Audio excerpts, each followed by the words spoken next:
지금부터 사랑과 기도로 만들어가는 생명 있는 방송 CHB 크리스찬 헤럴드 방송을 시작합니다. 매일 새벽 4시, 매일 밤 11시 하루의 시작과 마무리를 함께하는 CHB 크리스찬 헤럴드 방송은 오늘도 성실하게 여러분 곁에 함께할 것입니다. 하나님께서 선물로 주시는 오늘 하루를 CHB 크리스찬 헤럴드 방송과 함께 소망으로 열면서 오늘도 하나님을 섬기며 영혼을 사랑하는 복된 하루가 되시기를 바랍니다.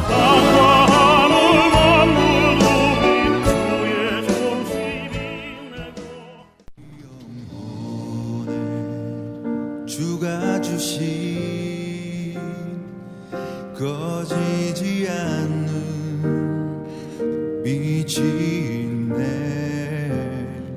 영혼의 쉼터.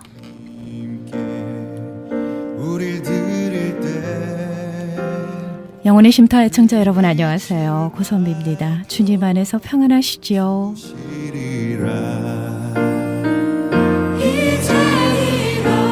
세상은 온통 문이고 온통 기회이고 올려주길 기다리는 팽팽한 줄이다 라는 말이 있습니다.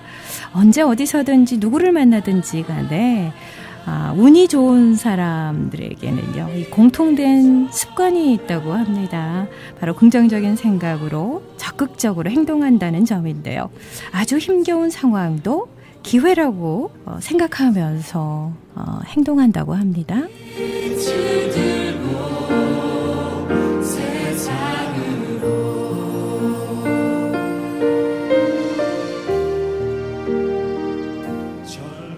항상 힘내시기 바랍니다. 저와 여러분에게는요, 도우시는 주님의 손길이 있습니다. 주님께서 늘 동행하시는 복된 삶이 되시길 바랍니다.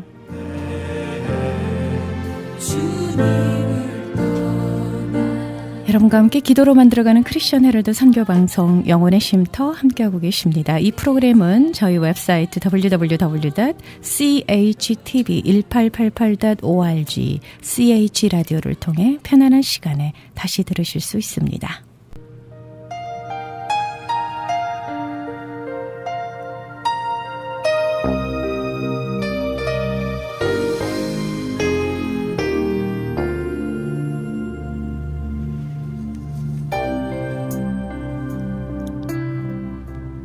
미조 한인 교계의 영감을 만들어 배포했던 크리스천 헤럴드가 이번에는요, 미조 한인 교계 지도자 임명 사전을 만듭니다. 미조 한인 교계 지도자 임명 사전은 목사님을 비롯한 선교사, 장로, 그리고 각종 기관의 기관장들의 인적 사항을 담은 한인 교계 임명록으로서 미조 한인 성도들은 물론이고요, 우리의 후손들에게도 아름다운 유산으로 남겨질 것입니다. 미조 한인 교계 영감에 이은 이번 미조 한인 교계 지도자 임명 사전은 명예나 자랑이 아닌 힘들고 어렵게 쌓아 올린 수고와 땀의 결정체들이 헛되지 않도록 기록물을 남기려고 하는 의도에서 기획됐습니다. 올 연말에 출판 계획을 가지고 있습니다. 한인 교계 지도자 여러분들의 많은 참여를 부탁드립니다.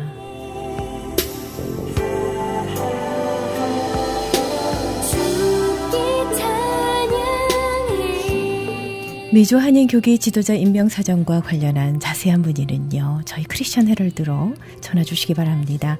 213-353-0777 213-353-0777번으로 전화 주시면 고맙겠습니다. 감사합니다.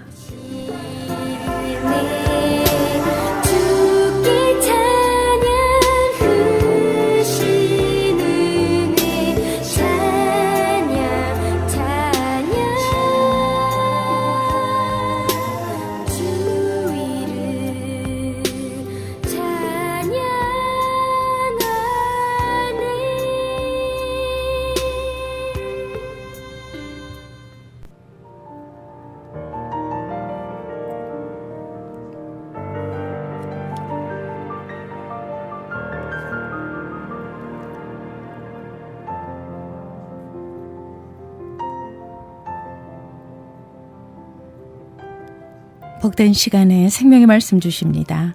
감사하는 교회의 김영길 목사님께서 히브리서 11장 8절에서 10절까지의 말씀과 17절에서 19절까지의 본문 말씀으로 하나님의 은혜와 아브라함의 믿음이라는 설교 제목으로 축복의 말씀 주십니다. 은혜의 시간 되십시오.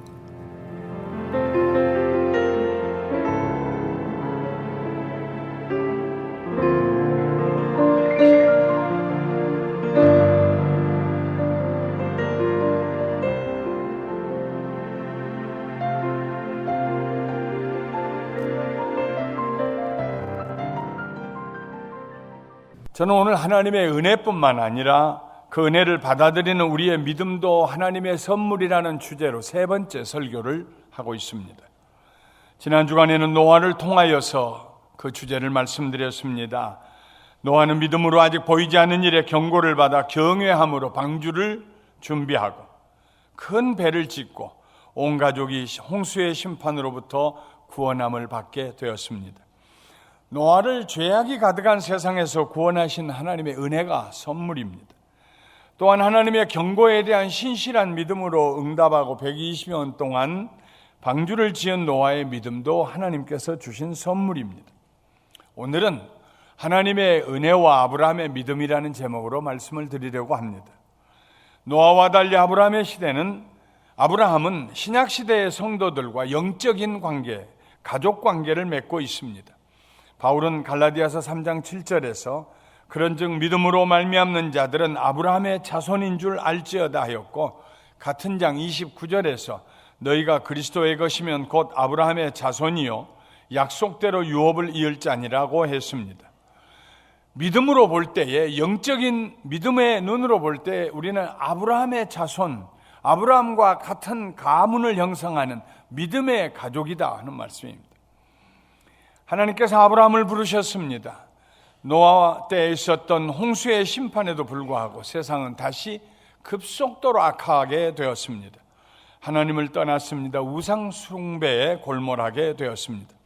여호수아는 이스라엘 백성들을 가나안 땅으로 인도하여 드린 후에 하나님의 말씀을 이렇게 마지막 그가 하는 설교에서 이렇게 전했습니다. 현대인의 성경에서 여호수아서 24장 2절과 3절 말씀 우리 한 목소리로 같이 읽어보도록 하겠습니다. 그때 여호수아가 모든 이스라엘 백성에게 말하였다. 이것은 이스라엘의 하나님 여호와의 말씀입니다. 아주 옛날에 너희 조상들은 유브라데스 강 동쪽에서 다른 신들을 섬기며 살고 있었는데 그들 중 한 사람이 바로 아브라함과 나홀의 아버지인 데라였다. 그때 내가 너희 조상 아브라함을 유브라데스 강 건너편의 땅에서 이끌어내고 가나안 땅으로 인도하여 그에게 이삭을 통해서 많은 후손을 주었다. 데라의 가족이 지금의 이라크의 남부에 속하는 갈대아 우르 지방에서 살고 있었습니다. 데라에게는 아브라함과 나홀과 하란이라는 세 아들이 있었습니다. 그 당시에 다른 사람들과 마찬가지로 아브라함과 이 세 아들들도 우상을 섬기며 살았습니다.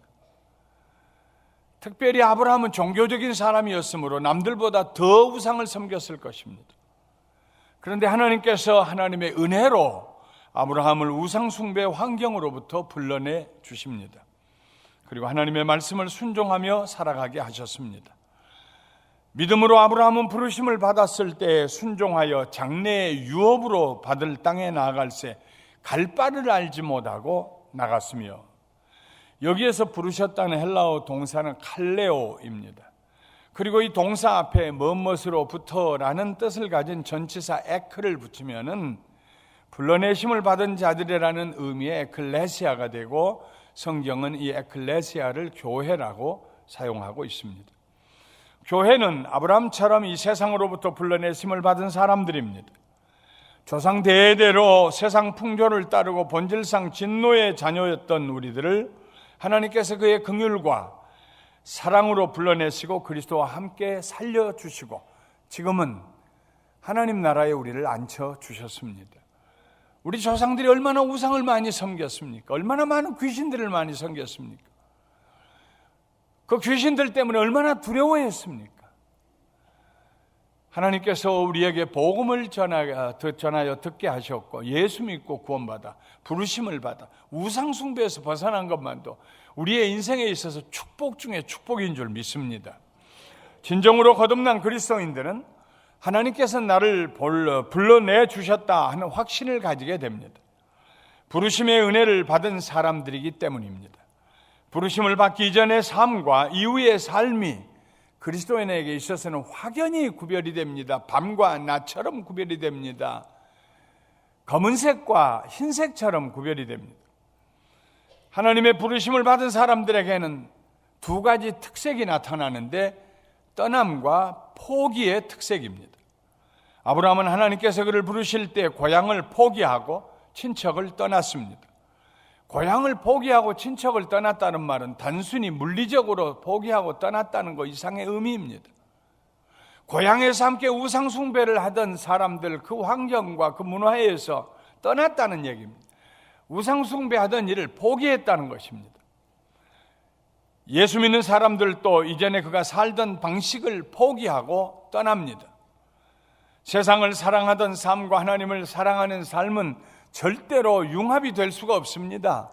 세상도 사랑하고 하나님도 사랑하고 불가능합니다. 둘 중 하나는 포기해야 됩니다. 둘 중 하나는 떠나야 합니다.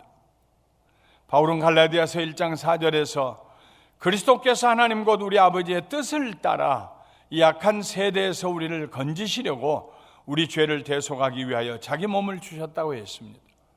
그리스도께서 아버지의 뜻을 따라서 우리를 대신하여 우리의 죄값을 짊어지시고 죽기 위해 십자가 위에 달리셨다는 말씀입니다. 왜 그렇게 하셨느냐 하면은 이 악한 세대에서 우리를 건지시기 위해서. 하나님이 우리를 부르신 부르심은 멀리 강 언덕에 계시면서 나오너라 물에 빠져서 떠내려가는 사람에게 나오너라 나오너라 하는 식의 부르심이 아닙니다.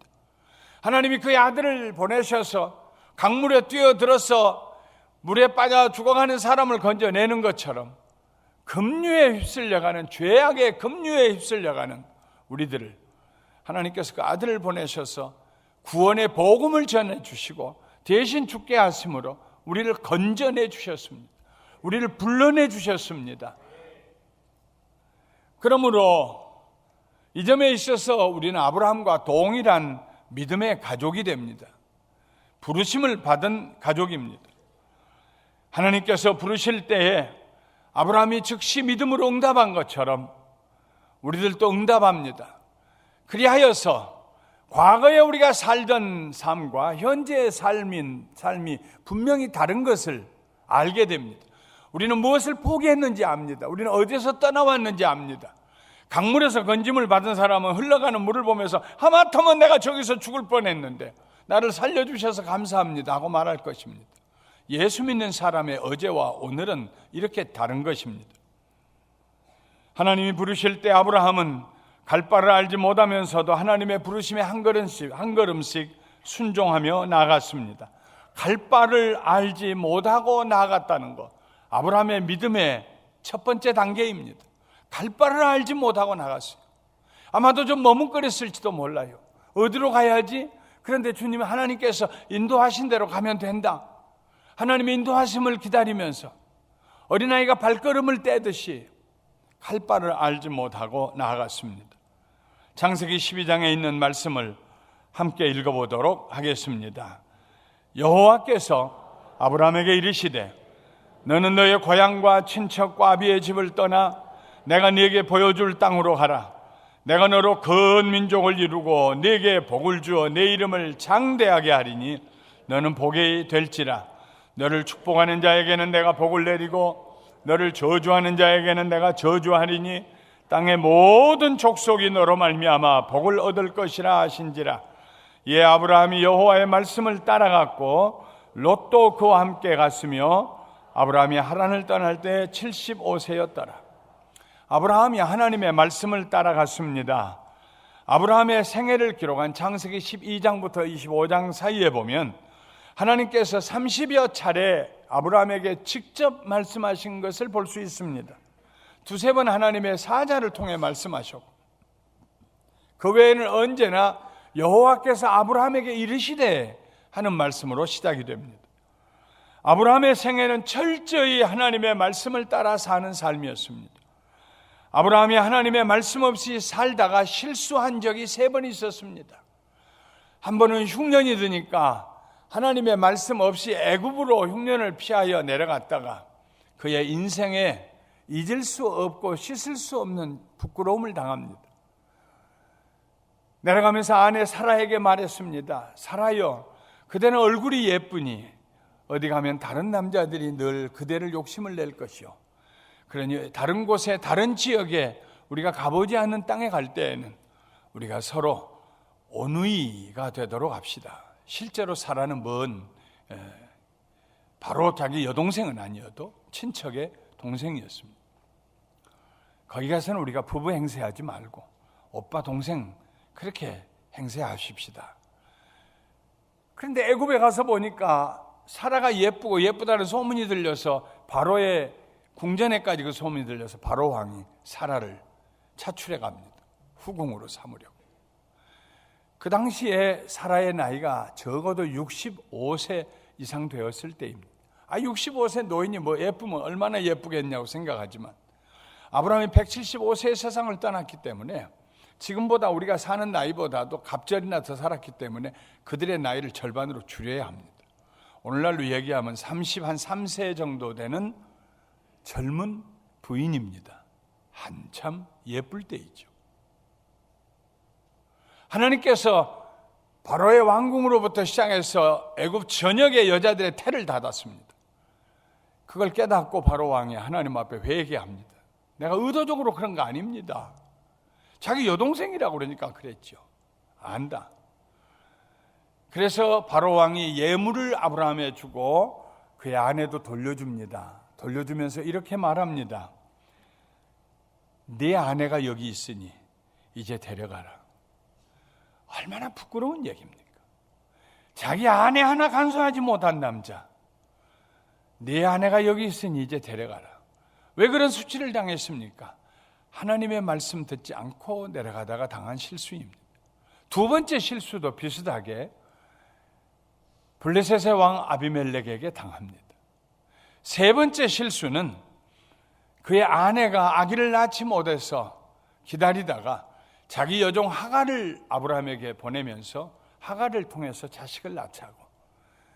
아브라함이 그럴 때 사라요 사라요 무슨 말입니까? 당신 외에 내가 누가 아내가 있습니까? 하나님 당신 통해 우리에게 아들 주실 것입니다 하고 말했더라면 될 일을 아브라함이 생각 없이 하갈을 첩으로 받아들여서 아들을 낳았습니다. 이스마엘이라는 아들을 낳았습니다. 그 아들이 크는 동안에 하나님이 이스마엘을 우리의 후계자로 주셨다 하고 사랑하고 애지중지하면서 길렀습니다. 그런데 하나님께서 아니라고 그러십니다. 아니다. 하갈에게서 난 자식 이스마엘이 너의 후손이 아니다. 사라에게서 날 자식이 내 후손이다. 아브라함이 99세가 되고 사라가 89세가 되었을 때 하나님의 사자가 아브라함을 방문하고 그 소식을 전하고 그리고 1년 후에 아브라함이 100세 때 사라가 90세 때 아들을 낳습니다. 이름을 이삭이라고 불렀습니다. 젖을 떼고 이삭이 자라나니까 그때까지 혼자 받던 사랑이 이삭에게로 전부 가니까 이스마엘이 견디지 못했어요. 이스마엘이 14살 때였을 때 이삭이 태어났는데요. 그래서 사람 안 볼 때 이스마엘이 자꾸 이삭을 괴롭힙니다. 그것을 발견하고 사라가 아브라함에게 항의해서 아브라함이 하나님의 말씀을 듣고 내쫓습니다. 그때 쫓는 장면이 이런 말씀이 있어요. 아브라함이 아침에 일찍이 일어나 떡과 물 한 가죽 부대를 가져다가 하갈의 어깨에 메어주고 그 아이를 데리고 가게 하니 하갈이 나가서 브엘세바 광야에서 방황하니라. 사라 입장에서 보면은 이스마엘과 이삭을 비교할 수 없겠죠. 그러나 아브라함의 입장에서 볼 때는 첩에서 난 아들도 내 아들입니다. 이스마엘이나 이삭이나 크게 다른 바 없이 사랑스러웠을 것입니다. 그런데 자기의 실수로 인하여서 가정이 시끄럽게 되고 그리고 하나님 말씀하셔서 이른 새벽에 아직 이슬이 마르지 않은 이른 새벽에 하갈과 이스마엘을 깨워서 떡 한 보따리 물 한 가죽 부대 담아가지고 어깨에 매주면서 떠나라고 합니다. 광야를 향해서 나가는 하갈과 그의 아들 이스마엘을 보면서 아브라함이 얼마나 가슴이 아팠겠어요. 인생 살면서 가슴이 찢어지는 아픔을 당했을 것입니다. 왜 그런 일이 일어났습니까? 하나님의 말씀 듣지 않고 이 일을 저질렀기 때문입니다. 이 세 가지 사건은 아브라함처럼 믿음의 자녀가 된 우리에게 경고가 됩니다.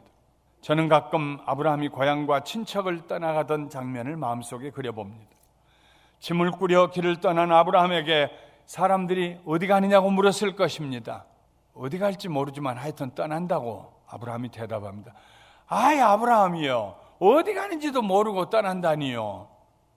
몰라요. 정말 몰라요. 하나님이 말씀하신 대로 갈 거예요. 갈 바를 알지 못하고 갔습니다.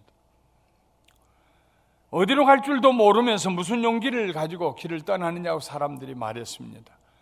마치 뒤를 잡아다니는 것 같았을 것입니다. 그래도 하나님께서 지시하시는 곳으로 가리라고 대답하며 길을 떠납니다. 이웃 사람들의 질문과 아브라함의 대답의 거리가 점점 멀어져 갔습니다. 그런데 멀어지면 멀어질수록, 고향과 친척집을 떠나면 떠나갈수록 아브라함에게 한 가지 분명한 확신이 들어왔습니다. 그가 가는 길이 끝날 때에 보게 될 땅은 장차 그의 후손들이 유업으로 얻을 땅이라는 확신이었습니다. 실제로 아브라함이 우여곡절 끝에 도착한 땅은 훗날 그의 자손들이 살게 될 가나안 땅이었습니다. 지금도 그대 아브라함의 후손 이스라엘 백성들이 그 땅에서 살고 있습니다.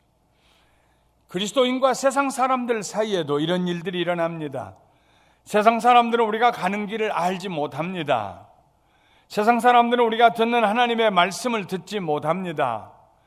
우리가 하나님의 말씀을 들을 때마다 하나님께서 우리에게 보여주시는 길을 그들은 볼 수가 없습니다. 말씀을 통해서 하나님이 우리에게 깨닫게 해주십니다. 뉘우치게 하십니다. 돌아서게 하십니다. 바른 길을 가고 있다는 확신을 주실 때도 있지만 위험천만한 길로 들어섰다는 경고를 주실 때도 있습니다. 하나님의 말씀이 매일매일 매주간 우리를 유업의 땅으로 인도해 갑니다. 그러나 그 땅은, 우리가 도달해야 될 그 땅은 이 세상에 있는 땅이 아닙니다. 저 하늘에 있는 영원한 집입니다. 믿음에는 언제나 순종이 따라야 합니다. 순종하지 않는 믿음은 믿음이 아닙니다. 아브라함이 하나님의 말씀을 순종하며 나갈 때에 그의 믿음이 점점 자라게 됩니다. 아브라함의 첫 번째 믿음의 단계는 갈 바를 알지 못하고 나아가는 그런 단계였다면, 아브라함의 믿음이 성장한 두 번째 단계는 장막 생활을 하는 단계입니다. 아브라함의 삶의 방식이 변화되었습니다. 장막 생활을 시작했습니다. 텐트를 치며 살았습니다. 영적으로 보면 순례자의 삶입니다. 아브라함도 부자였습니다. 은과 금이 풍부했다고 합니다. 얼마든지 땅을 사고 넓은 땅을 사고 얼마든지 좋은 집을 지을 수가 있습니다. 그러나 아브라함은 항상 장막을 치고 살았습니다. 장막 생활, 텐트를 치고 사는 생활은 언제라도 미련 없이 일어나서 옮겨갈 수 있는 삶입니다. 하나님의 지시하심에 순종할 준비가 되어 있는 삶입니다. 아브라함의 장막 생활에는 하나님의 약속이 있었습니다. 그 약속만 붙들고 하나님 인도하시는 대로, 하나님 말씀하시면은 한나절 안에 그 장막 다 걷어가지고 짐승에 싣고 하나님이 지시한 땅으로 옮길 수가 있었습니다. 조카 롯이 떠난 후에 낙심하고 있던 아브라함에게 하나님의 말씀이 임하였습니다. 창세기 13장 14절부터 17절에 있는 말씀 함께 읽어보겠습니다. 너는 눈을 들어 너 있는 곳에서 북쪽과 남쪽 그리고 동쪽과 서쪽을 바라보라. 보이는 땅을 내가 너와 네 자손에게 주리니 영원히 이르리라. 내가 네 자손이 땅에 티끌 같게 하리니 사람이 땅에 티끌을 능히 셀 수 있을진데 네 자손도 세리라. 너는 일어나 그 땅을 종과 행으로 두루 다녀보아라. 내가 그것을 네게 주리라. 하나님께서 가나안 땅을 아브라함과 그의 자손에게 주시겠다고 약속하셨습니다. 하나님께서 약속하셨으니 반드시 그렇게 이루어 주실 것입니다.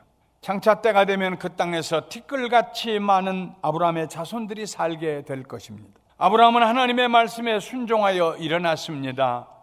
종과 횡으로 두루 다녀보았습니다. 산을 넘고 물을 건널 때마다 하나님께서 아브라함에게 말씀하셨을 것입니다. 여기도 네 땅이다.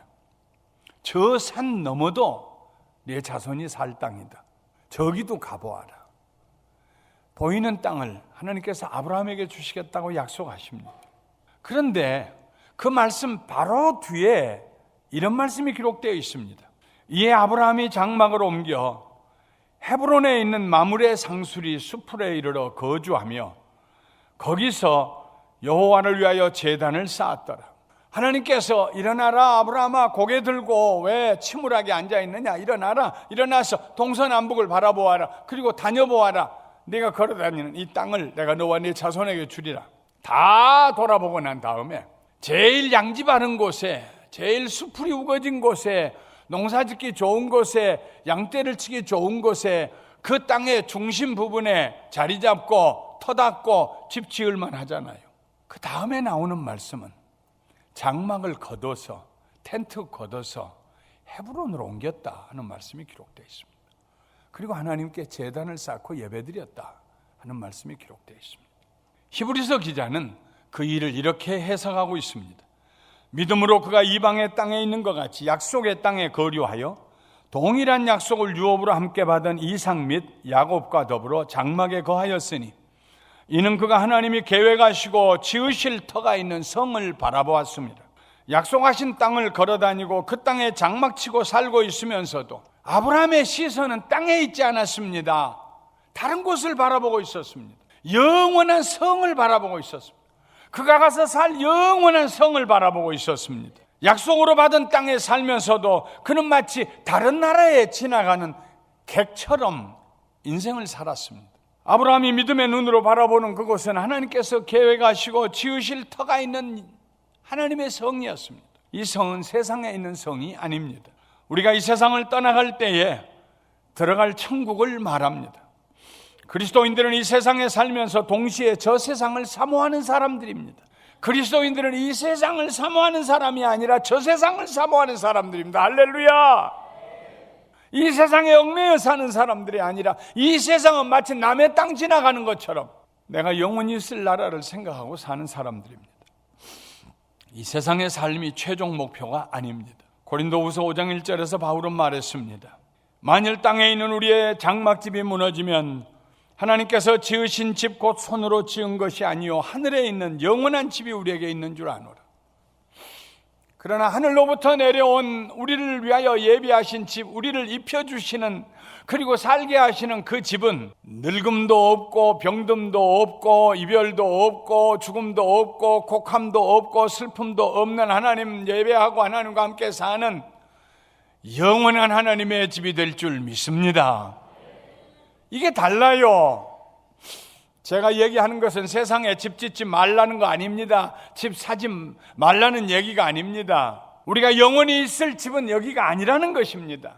집을 짓기도 하고 사업도 하고 장사도 하고 계획도 세우고 출장도 다니고 열심히 살겠지만, 그러나 언제나 그리스도인은 내가 영원히 살 곳은 여기 아니다.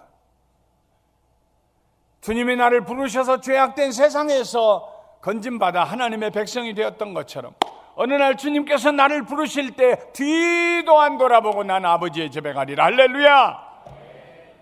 그 마음과 그 믿음과 그 자세를 가지고 장막 생활을 하는, 이것이 아브라함의 믿음의 두 번째 단계였습니다. 처음 예수 믿고 부르심 받아서 예수 믿는 것이 뭔 줄 모르고 어디로 가는지 모르고 갈 바를 알지 모르고 따라 나왔던 그 순수한 순종의 믿음의 첫 단계를 지나면서 아브라함은 세상을 사랑하는 사람이 아니라 하나님을 사랑하고 하나님과 동행하며 언제라도 거둘 준비가 되는 텐트를 치는 것과 같은 삶, 뿐만 아니라 아브라함의 삶에 있어서 계속해서 진행되고 중요한 일은 제단을 쌓는 일이었습니다. 제사를 드리는 일이었습니다. 예배를 드리는 일이었습니다. 주일날만 와서 예배 드리는 게 아니라 금요일 저녁에서 와서 예배 드리고 새벽에도 와도 예배를 드리고 감사방도 모여 예배 드리고 예배 드리는 것이 기쁨이 되어서 그 사람의 지나가는 뒷발자취를 살펴보면 언제나 제단이 세워져 있어요. 아브라함이 지나가는 데마다 제단 쌓은 흔적이 남아있어요. 예배가 중심인 삶, 언제든지 떠날 준비가 되어 있는 삶, 세상의 삶의 모든 소망과 모든 목적을 두지 아니하고 열심히 일하고 살면서도 멀리 아버지의 나라를 바라보는 삶. 이 세상이 전부인 줄 알고 사는 사람은 시야가 참 좁습니다. 희노애락의 감정이 즉흥적이고 격정적입니다. 좋아도 죽겠다고 그러고 슬퍼도 죽겠다고 그러고 거기에서 극으로 갑니다. 그러나 하늘나라를 사모하며 사는 사람은 이 세상을 지혜롭게 살아갑니다. 안정적으로 살아갑니다. 천국 백성의 신분증을 가지고 살아갑니다. 세상 사는 동안에 정해진 시간이 있다는 걸 알고 일할 날이 있다는 걸 알고 어두운 밤 속히 되리라는 것을 알고 열심히 살아갑니다. 선한 일 하기 위해서 정직하게 살아갑니다. 진실하게 살아갑니다. 그의 삶에는 평안이 있습니다. 하나님의 부르심에 아브라함은 갈 바를 알지 못하고 나아갔습니다. 하나님의 부르심에 아브라함은 장막 생활을 했습니다. 두 번째 믿음의 단계, 첫 번째는 갈 바를 알지 못하는 믿음의 단계 나아가는, 두 번째는 장막 생활하고 제단 쌓는 단계, 아브라함은 세 번째 단계로 나아갔습니다. 부르심에 절대 복종하는 단계, total surrender. 두말하지 아니하고 하나님 말씀에 전적으로 복종하는 단계. 그 일이 모리아 산 위에서 일어났습니다. 히브리서 11장 17절부터 19절을 우리 함께 읽어보겠습니다. 아브라함은 시험을 받을 때에 믿음으로 이삭을 드렸으니 그는 약속들을 받은 자로 돼 그 외아들을 드렸느니라. 그에게 이며 말씀하시기를 내 자손이라 칭할 자는 이삭으로 말미암으리라 하셨으니 그가 하나님이 능히 이삭을 죽은 자 가운데서 다시 살리실 줄로 생각한지라. 비욱한데 그를 죽은 자 가운데서 도로 받은 것이니라. 믿음은 성장합니다. 갈 바를 알지 못한 채 하나님의 말씀에 순종하여 한 걸음씩 나갔던 아브라함의 믿음이 성장하여 장막 치는, 텐트 치는, 제단 쌓는, 하나님과 동행하는 믿음의 단계로 올라갔습니다. 거기에서 믿음이 더 성장하니까 히브리서 11장 1절에 있는 믿음의 단계로 갑니다. 믿음은 바라는 것들의 실상이요 보지 못하는 것들의 증거다. 이제는 보이지 않는 것을 볼 수 있는 믿음의 단계에 이르렀습니다. 이제는 잡히지 않는 것도 잡을 수 있는 단계에 이르렀습니다. 아브라함의 믿음이 초자연적인 믿음이 되었습니다. 하나님께서 아브라함에게 그의 아들을 모리아 산 위에서 불로 태워 번제로 드리라고 하셨을 때, 그 시험을 받았을 때 아브라함은 지체 없이 복종했습니다. 사흘길을 걸어 모리아 산에 도착했습니다. 망설임 없이 칼을 높이 들어서 결박한 이삭을 치려고 했습니다.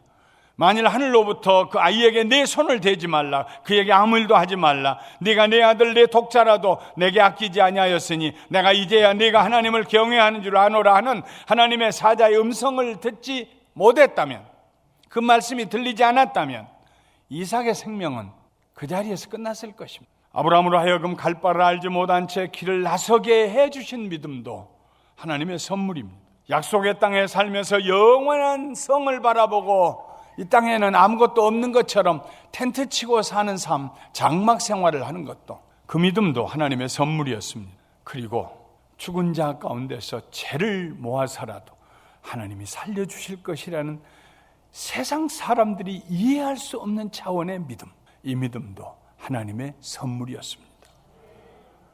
사랑하는 성도 여러분, 우리 모두의 믿음이 이렇게 날로 성장하게 되시기를 주님의 이름으로 축원합니다. 부활의 믿음에 이르시기를 주님의 이름으로 축원합니다. 그리하여 그 믿음으로 세상을 이기고 하나님의 영광을 드러내시는 여러분과 제가 되시기를 주님의 이름으로 축원합니다. 축원합니다. 축원합니다.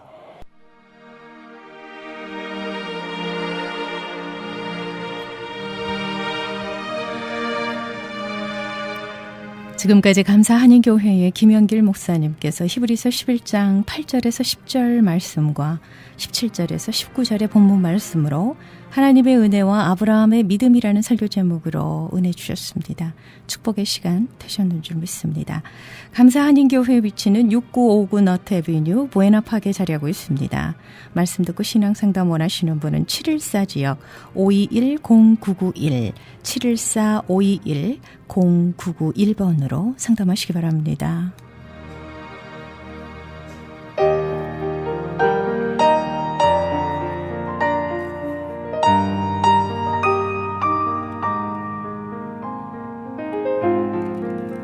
이 시간은 자연이 준 선물 신비한 영양제 M3에서 도움 주고 계십니다. M3를 아십니까? 무슨 병에 걸렸던지 큰 효과를 준다는 신비한 영양제. 혈액에 영양을 공급하여 힘이 생기니까 피곤하지 않고 이제는 지팡이 없이 걸을 수 있다고 많은 분들이 간증을 합니다. 혈액 해독, 기력 회복, 뼈 골수 영양 공급, 심장, 뇌, 혈전 용해. 유태인 회사가 제조한 특수 영양제. M3, 혈액순환을 잘 되게 하는 최고급 영양제. M3, 크던 작던 아픈 곳이 있다면 M3.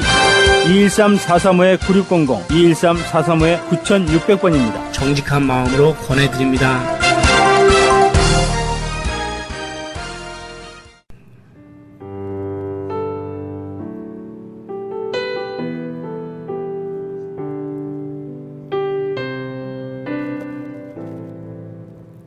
이어지는 말씀입니다. 울타리 선교회의 나주옥 선교사님께서 말씀 주십니다.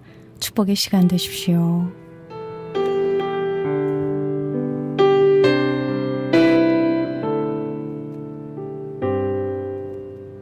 안녕하세요. 울타리 선교회 나주옥 목사입니다.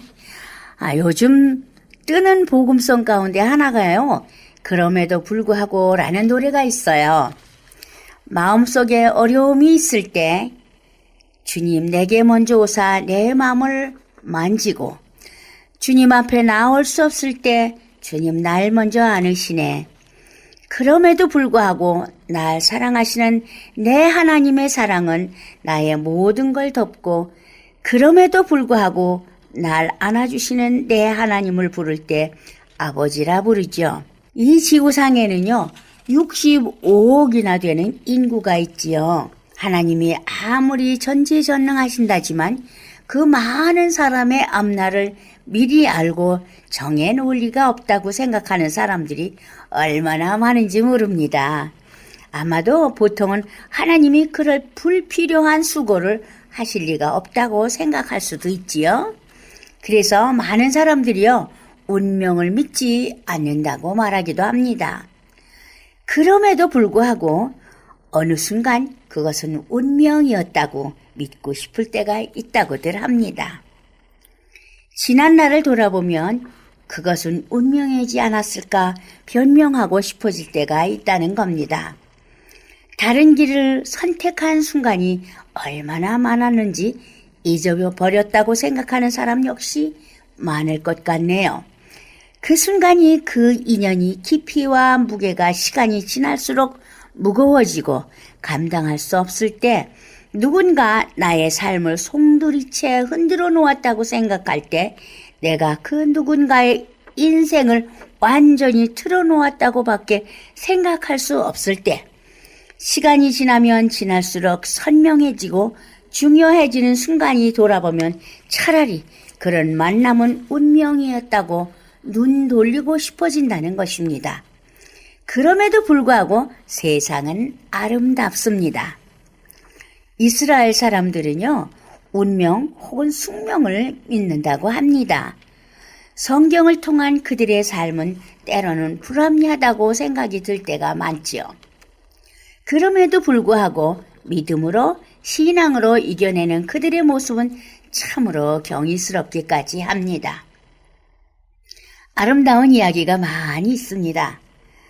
안진뱅이 거지 이야기 혹시 들어보셨나요? 차가운 겨울바람이 불던 어느 날이었죠. 세상이 싫어진 어느 청년이 있었습니다. 그는 아무 생각 없이 하루 종일 걸어 다녔다고 해요. 그러다 보니 옥상 난간에 서 있었다는군요. 창밖에 사람들의 얼굴이 보입니다. 적은 구경거리라도 있는 양 북적이지만 하루에도 몇십 명씩 목숨을 던지는 세상이라며 혼자 중얼거려 봅니다. 이따위 세상 살아서 못해? 살맛이 나지 않아. 그저 안이 꼽고 더럽고 메스껍고 치사한 일들만 있는 것 같거든. 나는 왜 이리 불쌍한 거야? 왜 이리 값어치 없는 존재인 거야? 이 세상은 잘난 놈들의 것인걸. 나 같은 존재는 살 필요조차 느끼지 못하지? 난 이제 그만 세상을 떠나는 거야. 그저 한 걸음 한 걸음 옥상 난간으로 다가갔습니다. 그때 창문이 깨지듯 날카로운 소리가 귓가에 들렸습니다. 죽지 마! 죽지 말란 말이야! 사실 그런 말들은 그동안 스스로에게 수없이 했던 말이었습니다. 그 소리를 뒤로 하고 한 발 더 난간으로 다가갔습니다. 죽지 마! 부모님을 생각하란 말이야! 평생을 바치신 부모님, 그러나 언젠가는 이해하시겠지? 흔들리지 말고 그냥 모두와 작별을 해야지. 청년은 마지막으로 난간 밑을 내려다 보았습니다. 그 밑에는 애타게 죽지 말라고 외치던 사람의 모습이 보였습니다. 그는 일어설 수도 없는 안진뱅이 거지였었어요. 하루 종일 때로는 땅바닥을 기어다녀야 하고 멸시천대를 받아가면서 천년의 건장한 다리를 부러워해야 하는 저지의 거지였답니다. 청년은 문득 부끄러운 생각이 들었대요. 건강한 다리를 가지고 뛰어내려 목숨을 던지려 했던 생각이 얼마나 사치스러운 발상인가를 생각하게 되었다네요. 그렇다면 내가 살아도 될까를 심사숙고하게 되었답니다. 드디어 청년은 마음을 굳게 먹고 새로운 각오를 하게 되었습니다.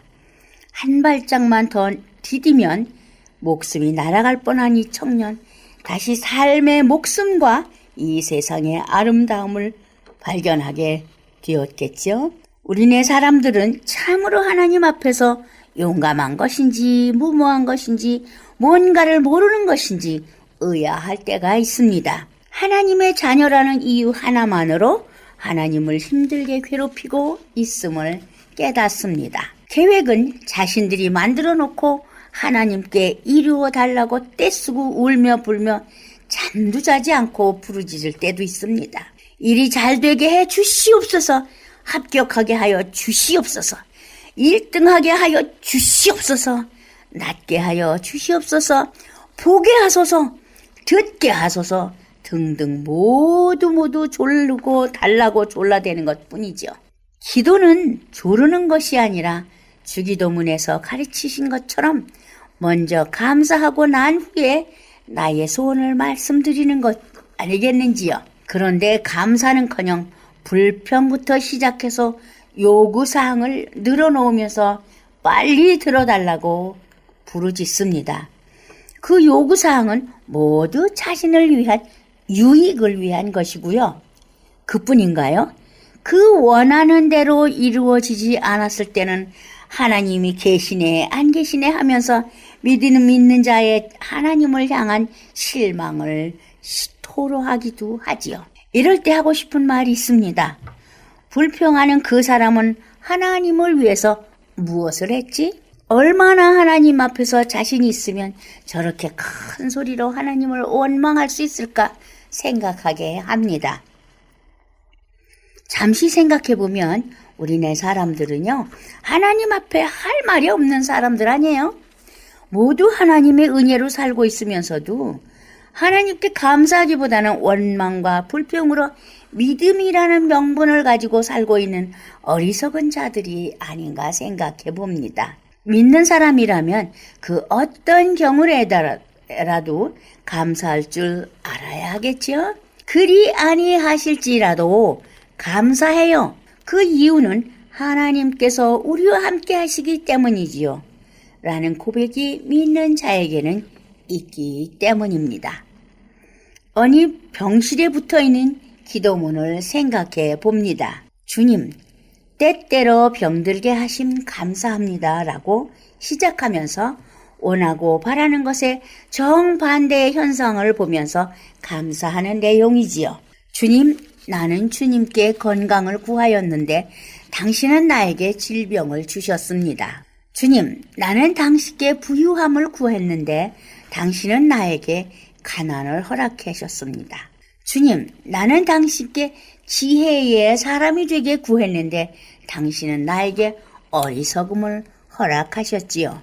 이 글에는 입장 바꿔 생각해 볼 기회를 깨닫게 함과 동시에 그럼에도 불구하고 감사할 줄 아는 사람이 믿음의 사람이요 하나님의 자녀라는 것을 알게 해주는 글이지요. 또 다른 내용이 있습니다. 주님, 때때로 병들게 하심을 감사합니다. 인간의 약함을 깨닫게 해주시기 때문입니다. 가끔 고독의 수렁에 내던져 주심도 감사합니다. 그것은 주님과 가까워지는 기회입니다. 일이 계획대로 안 되게 되어 들어주심도 감사합니다. 그래서 나의 교만이 반성될 수 있습니다. 아들, 딸이 걱정거리가 되게 하시고 부모와 형제가 짐으로 느껴질 때도 있게 하심을 감사합니다. 그래서 인간된 보람을 깨닫기 때문입니다. 먹고 사는데 힘겹게 하심을 감사합니다. 눈물로써 빵을 먹은 심정을 이해할 수 있기 때문입니다. 불의와 허위가 득대하는 시대에 태어난 것도 감사합니다. 하나님의 의가 분명히 드러나기 때문입니다. 땀과 고생의 잔을 맛보게 하심 감사합니다. 그래서 주님의 사랑을 깨닫기 때문입니다. 주님, 감사할 수 있는 마음을 주심에 감사합니다. 그 어떤 경우에도 감사할 줄 아는 사람에게는 불평과 불만이 있을 수 없습니다. 거기에는 하나님의 뜻이 함께하기 때문입니다. 그리하니 하실지라도 그럼에도 불구하고 감사해요. 우리가 어릴 적에 듣고 배운 내용들이 있지요. 감사는 감사할 일이 있을 때 감사하기보다는 어려운 일이 생길 때 감사할 줄 알아야 그 감사가 진정한 감사라고요. 그래서 감사는 범사에 감사하라고 가르치셨지요. 진정한 감사를 할 줄 아는 사람에게 오는 행복과 그렇지 않은 사람과 비교 분석을 한 결과는 많은 차이가 납니다. 아들을 둘 키우는 아버지는 항상 고민에 쌓여 있지요. 집신 장사 아들과 우산 장사 아들 이야기 말이에요. 비가 오면 집신 장사하는 아들 걱정, 해가 나면 우산 장사하는 아들 걱정을 하다 보니 걱정이 그칠 날이 없죠. 그런 반면에 아들 하나 키우는 아버지가 아들을 지켜보는 마음입니다. 하루는 그 귀한 아들이 말을 타다가 다리가 부러졌답니다. 그런데 그 아버지는 걱정은커녕 대수롭지 않다는 식으로 그 아들을 치료했답니다. 살다 보면 그런 일도 있다면서요. 그런데 그 나라에 전쟁이 일어났다네요. 모두를 군입대를 해야 하는데 불구가 된 아들은 군대를 가지 않아도 되었다는 거죠. 그때 그 아버지는 아들에게 말하기를 전에 네가 말에서 떨어져서 불구가 되었을 때는 마음은 아팠지만 아픔보다는 감사했단다. 죽지 않고 살게 해주셔서. 그리고 지금은 전쟁이 나도 너와 함께 있을 수 있어서 감사하단다. 라며 아들을 끌어안았다는군요. 이 이야기를 잘못 해석하면 군 복무를 하지 않게 되어 감사하다는 말이 되겠지만 그보다 우리 삶 속에 그럼에도 불구하고 감사할 줄 아는 마음과 그리하니 하실지라도 감사해요 라는 믿음이 있는 한은 행복하다는 말씀을 드리는 겁니다. 저라면 불구인 아들보다 건강해서 나라를 지키는 아들이 더욱 어때요? 좋을 것 같거든요.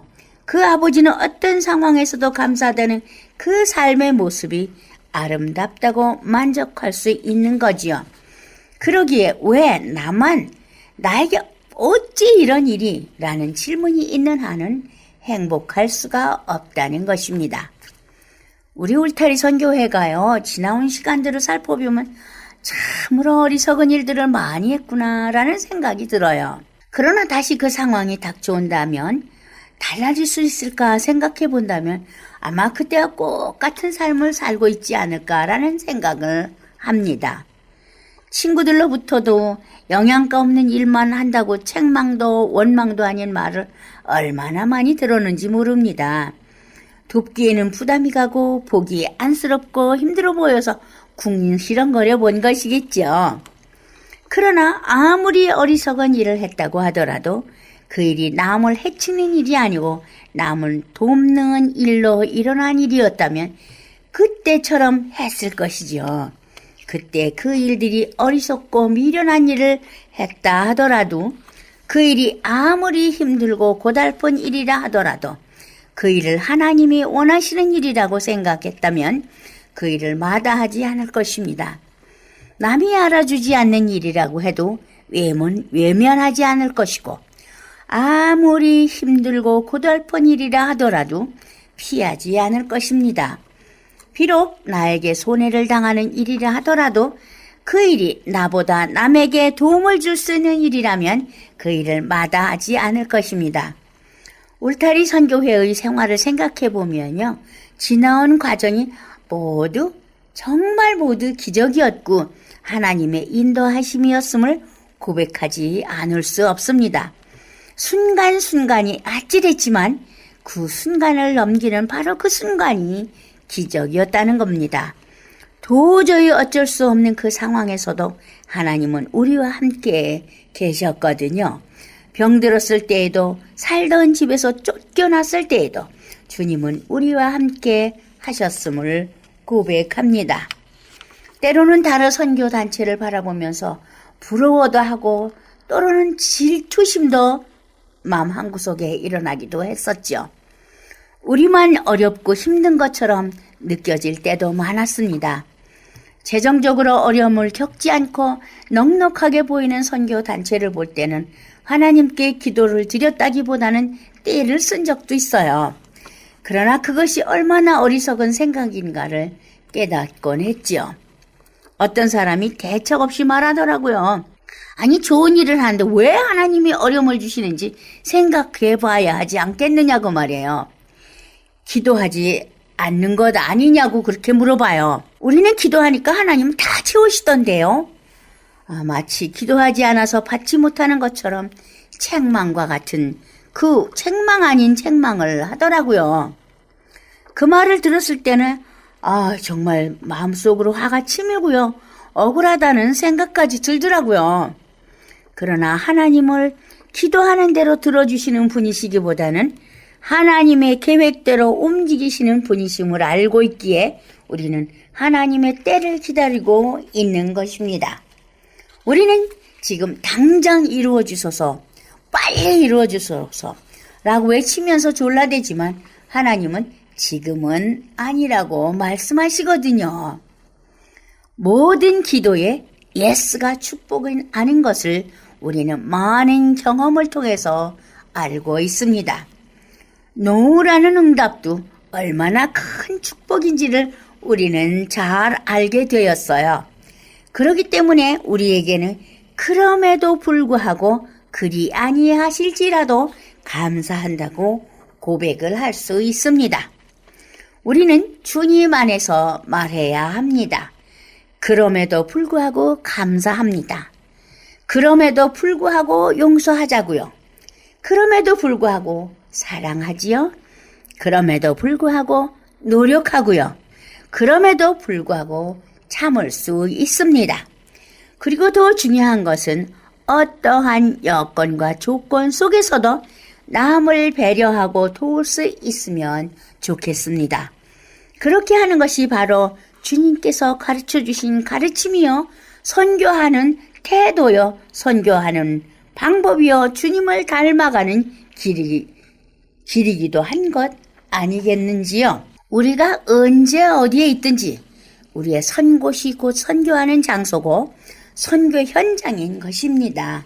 이것이 바로 선교회의 사명이기도 하고요. 생명의 위협을 받는 곳에서도 사명을 잊을 수는 없는 것이지요. 저희 울타리 선교회가 위치해 있는 곳에는요, 우리가 사는 동네는 흔히 무섭고 험한 곳이라고들 말합니다. 주로 흑인들과 히스패닉이 사는 동네거든요. 한쪽에는 히스패닉 그룹, 한쪽에는 흑인들 그룹. 바로 이웃에 마약 딜러가 살고 있고 매일 마약을 사고 파는 모습을 쉽게 볼 수 있기도 하지요. 하루에다 몇 번씩 불자동차나 경찰차들의 사이렌 소리가 아주 요란하게 끊이지 않는 곳이기도 하죠. 그럼에도 불구하고 저희들은 얼마나 편안하게 살고 있는지 모릅니다. 세계 어느 곳에 가도, 세계 어느 곳에서 살더라도 우리처럼 편안하고 안전하게 살 수만 있다면 바로 천국이 아니겠는지요. 그동안 우리는요, 이웃들과 아주 좋은 관계를 가지고 있지요. 우리 울타리 선교회는요, 지난날의 신용으로 주리사회, 푸드뱅크나 한국식품회사로부터 받아올 수 있는 식품들이 많이 있어서 열심히 날라다 이웃들과 나눴어요. 우리의 이웃들은요, 우리에게 늘 친절하고 고마워합니다. 가끔은 못된 녀석들이 어디에선가 와서 이웃 상가 벽에다 낙서도 하고 요리도 깨며 위협을 느끼게도 하지만 우리 울타리 선교회는요, 아무런 해를 받지 않고 살 수 있었습니다. 아니, 지금도 마찬가지예요. 그저 저희들을 천사라고 불러주거든요. 그러기에 핑계대지 않고 변명하지 않고 어떤 어려움, 어떤 조건에도 불구하고 사명을 감당하도록 노력하고 있는 것입니다. 저희 울타리 선교회뿐 아니라 어느 곳에서든지 어려움과 위험을 무릅쓰고 사명을 감당하고 있는 선교사님들이 많이 있습니다. 때론 더위와 싸워야 하고, 때론 병마와 싸워야 하고, 때론 추위와 싸워야 하고, 때론 위험과 위협이 존재하는 타종교 그룹과도 싸워야 하는 선교사님들이 지구촌 구석구석에 존재하지요. 우리는 그런 선교사님들을 존경하지 않을 수 없습니다. 우리는 우리가 살고 있는 이 환경과 이 모든 여건과 조건 속에서 우리는 감사하는 생활을 하려고 노력합니다. 어때요? 우리 그리 아니하실지라도 정말 그럼에도 불구하고 감사하는 생활을 해보면 괜찮겠지요?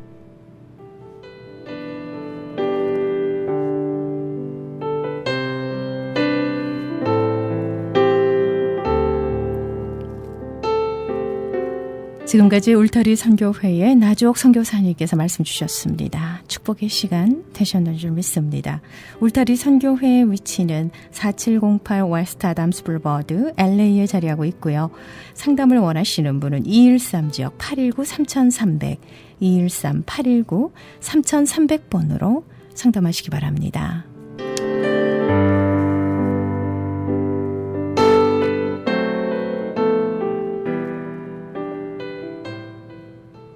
지금까지 저희 크리스천 헤럴드에서 보내드리는 선교방송 영혼의 쉼터 함께 하셨습니다.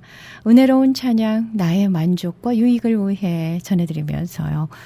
오늘 영혼의 쉼터는 여기서 마무리합니다. 주님의 말씀과 옷자락 안에서 평안한 밤 되십시오. 고맙습니다. 샬롬.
주의 고난에 동참